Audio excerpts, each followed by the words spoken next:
All right, so this was your first crewing opportunity? Sure was. Tell me what that was like. Was it anything like what you expected?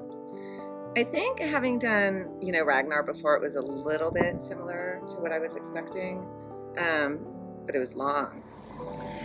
Being on a military deployment, being in the Navy, it's like very much aware of the plan, pack, hurry up, wait, execute on the turnaround, and then move to the next station.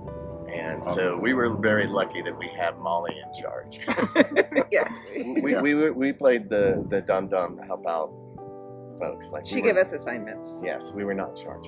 Yeah, what do you think it would have been like if there wasn't a designated crew chief? I think it would have been more chaotic because we wouldn't. I think everyone would be trying to do the same thing at the same time, and then things would get missed. That's what I think. So she knew what needed to be done, and would be like, here, you're gonna give the medicine at this point. Hold on to this and do that. So our jobs were a little easier.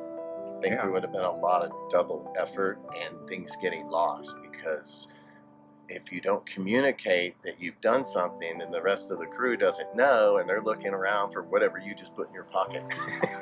Yeah. We had almost none of that. The only time it happened was when this one decided to carry all the heavy stuff herself. What'd you guys do in the hours between me coming into the aid stations?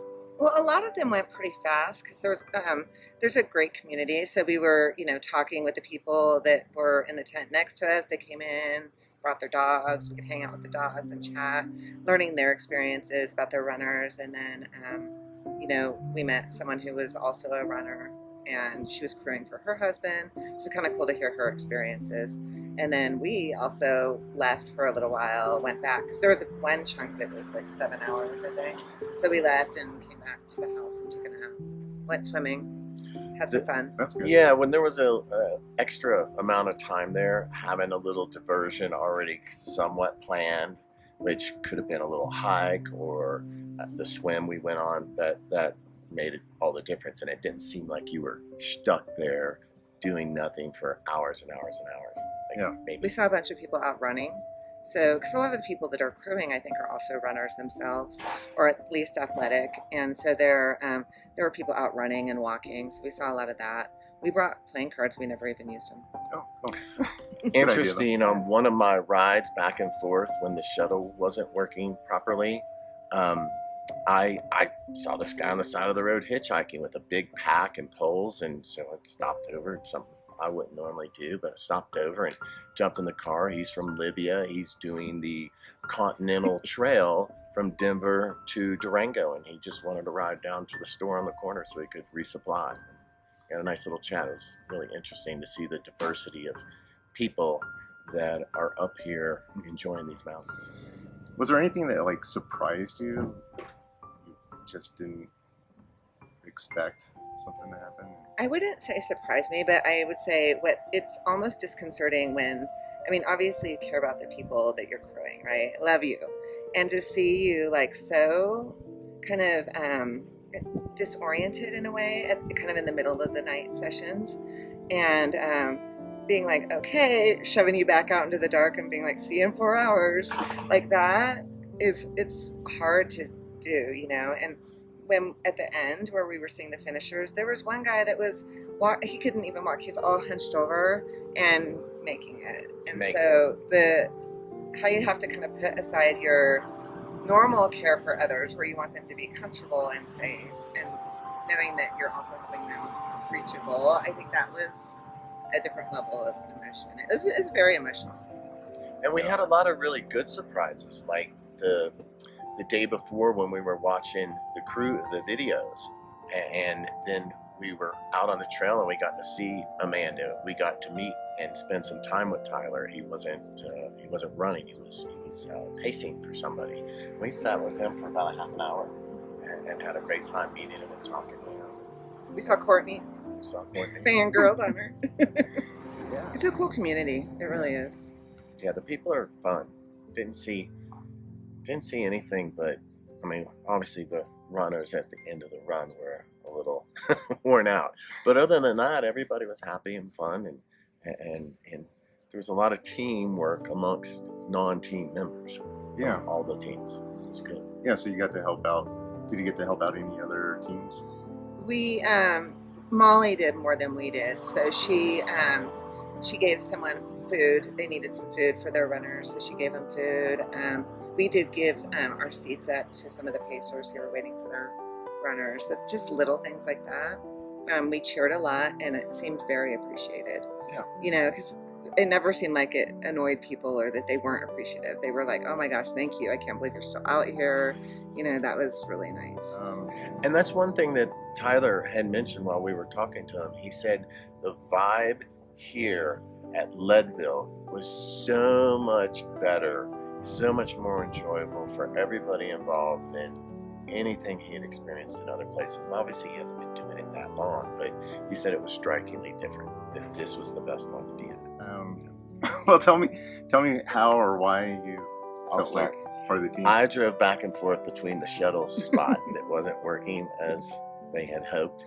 5 times, 6 times? Actually, probably 7 times by the time it was all said and done, because we went back there twice more at the end of the night. Because we got there before Powerline, went back to Powerline, went back to Outward Bound again. So, yeah, I was definitely that guy. I was the driver. Yeah, so you played a critical role, but I remember, so every time I saw you, you had the camera. I asked you to take video, and you were on point every time that I came in the aid station. I think it was a little bit easier than counting the calories. But yeah, that was actually a fairly easy and fun thing to do. No, you took it seriously. It was good. Yeah, so counting the calories, like, what was that like? Well, I realized it was like part of my job, kind of into it. So we were counting them, but then we weren't sure. I wasn't entirely sure how to use them, but I sent them all to you. Got to like where we knew you were about 58 calories an hour, or carbs. We were counting carbs, so 58 carbs an hour, which was a little under your goal. Well, I have a great story to tell. Our swim that we went on right there at what station was that? Twin Lakes. We drove to where the power plant is, and we just went right down in the water and went for a 15-20 minute swim and cooled off, and just felt fantastic. So we have Ramen Girl. So we were, it's kind of towards the end that people already have their pacers, and we see this girl running, and we're like, "Oh, you're doing amazing." And she's like, "Well, I'm a pacer, and I actually lost my runner." And we're like, "Well, that's not so amazing, but okay." It's like 10 miles in or something. And it was about 2 a.m. Yeah, and so she comes and she's like, "Oh, can I set my stuff here?" And we're like, "Yeah, but our runner's coming soon." So she set her stuff there, and as soon as she sets it there, you guys are running in, and she's like, "Ah!" And I'm filming. She's all in the video. She's in the video. And she left her ramen. She would take the little can of Pepsi and leave her ramen. But we're confident that she found her, connected with her runner, because it sounded like she got her. So there were, when we were at Twin Lakes, there were a bunch of people in a big crew next to us, and they had many runners. And the first runner that comes in, they're like all broing him out, right? So they're all like in their 20s, and they're all broing out, and they're like, "Oh, take off his shirt." They're spraying him down, they're massaging his legs, and his wife's like, "Oh my God."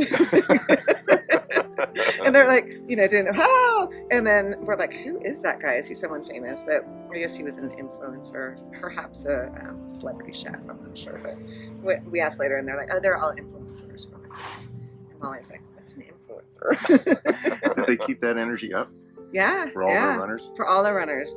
We saw about 5 of the runners, and like one guy he had a bright pink tank top on that said "No Spectators" on the back of it, and he's like, "Make sure you film me doing this," and they're like, "But there's no spectators."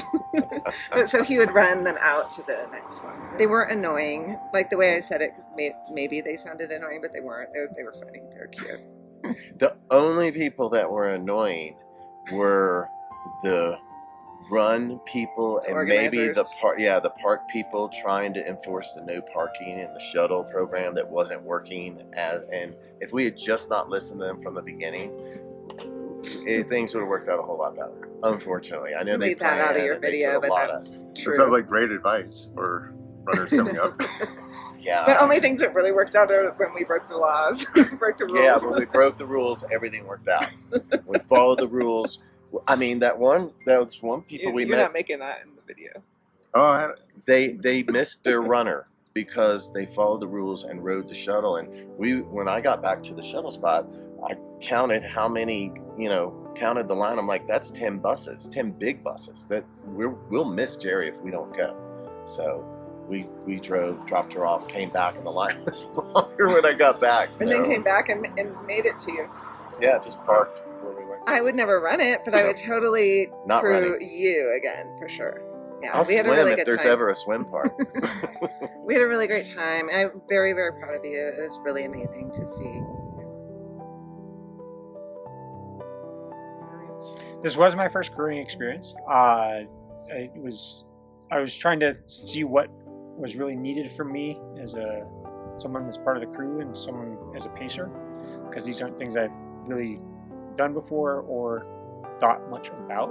And so it was a good learning experience. Hopefully I didn't jack too much. The most interesting part was the interaction for when you came in to the crewing station.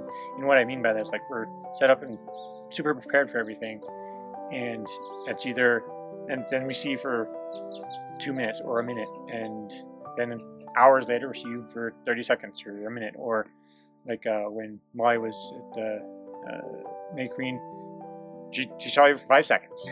So all that, and so it's very much prepare for doing everything we need for you, us to do for you, and then when we get there, finding out what you want from us, and then kicking you out as quickly as you can.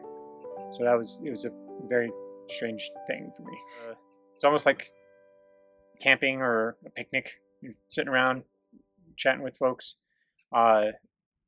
Molly and everyone else are much more chitty-chatty than I, so they're getting to know everyone around us, and I'm just sitting there listening to conversations, which I'm perfectly fine with. So yeah, I was just hanging out, because normally for running it's just me mindlessly running, talking with you, and so I was like going into it, I was thinking it would be very much like our typical just runs where we're just talking and things like that, but me also realizing that I have a job, it's not just me running with you. I was expecting it to be like our long runs, but I had to put a lot more thought into what my actual job was. So, and since it was the first time I was ever doing it, figuring out how to do it best for you. Staying up all night's not something that's ever bothered me a whole bunch. Now, if it's multiple hours, so like if folks are doing like 200-mile events and stuff like that, I can definitely see how that'd be a huge problem. But for me personally, a single night up is like, there's down like low energy periods, but it wasn't anything much of a bother for me personally. I'm a fairly minimalist runner. I don't do a lot of stuff when I run. So like, I drink water. I don't put electrolytes in it.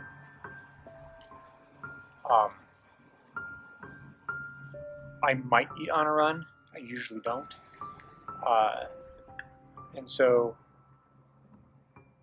the amount of stuff that I had to do to take care of myself was typical for me. Like I do more like a bolus eating. So like at an aid station, I'll take some stuff in, or I might eat a peanut butter jelly sandwich while we're running. But that's about it. So it wasn't much of a concern on my end. Yeah, so changing the plan as we're running up to May Queen, I'd already had to catch up to you a couple of times, because you're plodding along and I need to do something, and I just catch up with you. So like I'm taking your jacket and I'm making sure all that kind of stuff. But so I guess you thought, all right, so we're gonna make this super short. I'm just gonna run through May Queen. So you wanted me to you want to just run through May Queen. You go to the porta potties, and then I'd catch up with you. And so I switched out all the gear with Molly, got all that stuff done. I made a quick head call myself, and then I thought I was meeting you at the porta potties.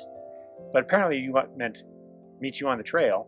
And so while I'm looking around for you, finally I asked one of the guys, one of the race crew, I was like, did you already leave? And he said, yeah, you already crossed the mat. And so I was 10 minutes behind you now. And so then I spent a fair amount of time, about 5 miles, trying to catch up, running as fast as I can with all your gear, all my gear, passing everyone on the trail. Everyone's thinking I'm doing a good job. It's like, no, I'm trying to catch my runner. Yeah, that was funny. Yeah. No, it was a great experience. There's things that I learned from it. We talked afterwards about some things I could have that have been a little bit more helpful. Oh yeah, I'd definitely pace again. And so hopefully the stuff I learned from this one would even make the next one just as successful, if not more. I was your crew chief for the Leadville 100. What kind of preparation did you do before August to be the crew chief? So before August, getting an idea of what the course was going to be, as well as how many crew stops, and trying to figure out how I was going to organize things. With your experience in helping with races. Yeah, Ironman, and especially even the 100-mile mountain bike. We've done that before, but a lot of the Ironman. Yeah, Leadville's an easy one to crew because they have very easy crew stops as far as finding them. There was a bit of a snag this year where they changed one of the crew locations out at Twin Lakes to where you couldn't drive out there any longer. So that led to a new wrinkle, and finding out that they really didn't have as much space as they said they had. That was something that I definitely learned the day before, and that almost ended up being a major problem, but we worked it on Friday.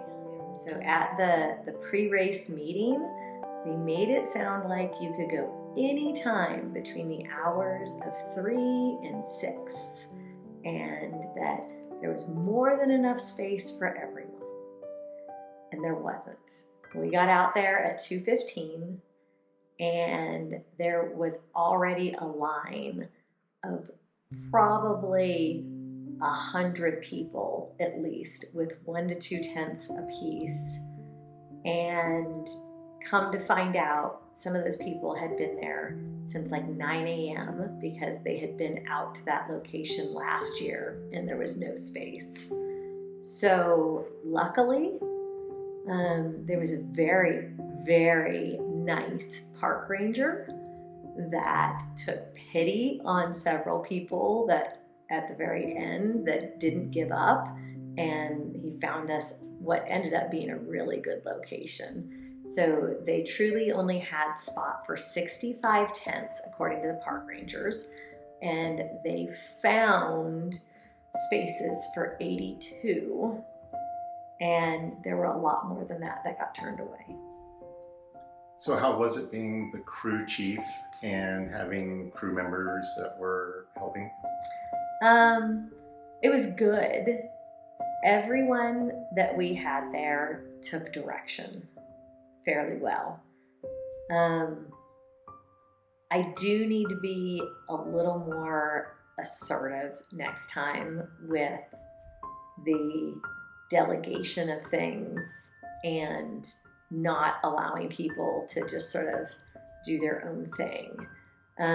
I will say Brandon was the best with getting video at every single stop and like scouting out the best locations to do it and things like that. And once we figured out that we needed to send somebody ahead to meet you right as you come off the trail, John was great at that. But I think there still needs to be, I need to hone in a little bit more on getting you calories and putting them in you and forcing you to take them in, and not be so, what would you like? Do you want this or do you want that? You know, I kept asking, do you want ramen? Do you want soup? Do you want, and you were like, no, I don't want any of it. You know, we have a lot of hours to try and, you know, pass the time while you're gone. So it's not so much crewing, it's just what we were doing while you were gone. And, you know, we had a great group that was next to us that were all social media people and influencers. And one of the friends came over with their dogs, and we ended up being the hangout tent. It seemed like we ended up with a lot of people in our tent. And it just ends up being such a fun little party in a way in between athletes coming through that ends up being a lot of fun.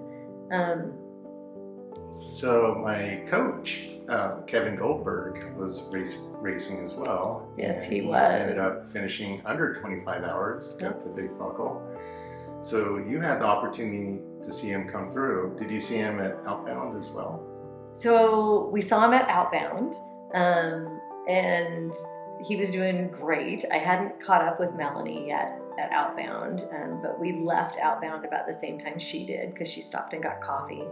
And then we all met up at Twin Lakes, and then we hung out at Twin Lakes and got to be there with Kevin when he came through, and they had several other friends too that they knew that we got to cheer on and see them come through and their pacers, and so that was a good time. Just, you don't know any of these people. Like, we had people that just wandered by that were like, "Do you have ice?" It's like, "I have ice," because I loaded up on ice, and we ended up actually dumping a couple bags of ice at the end of the day.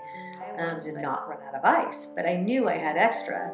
So when people came by and asked for the, "Do you have ibuprofen?" "Yeah, I have ibuprofen." "Do you have?" So it was kind of fun because you just end up with these misfit toys that wander by and "Do you have?" And, gave them food, gave them sandwiches. And, yeah. As a first-time crew chief, I had seen a lot of lists. I had listened to a lot of podcasts. I had, everything I could do about post-race reports and things like that, and taking in all of the knowledge of prior things we had done. I thought I was prepared. No matter what you think you're prepared for, you're not. So if you think you need one of something, two is one is none. I think we need to take that even farther, because there were some things where we had like one extra of, and truly we needed 3 or 4. Things like that. I think it's redundancy. You can't have enough redundancy. I had the tent with us in case we needed to get out of the wind and out of the rain, for sight, to have something that was completely enclosed.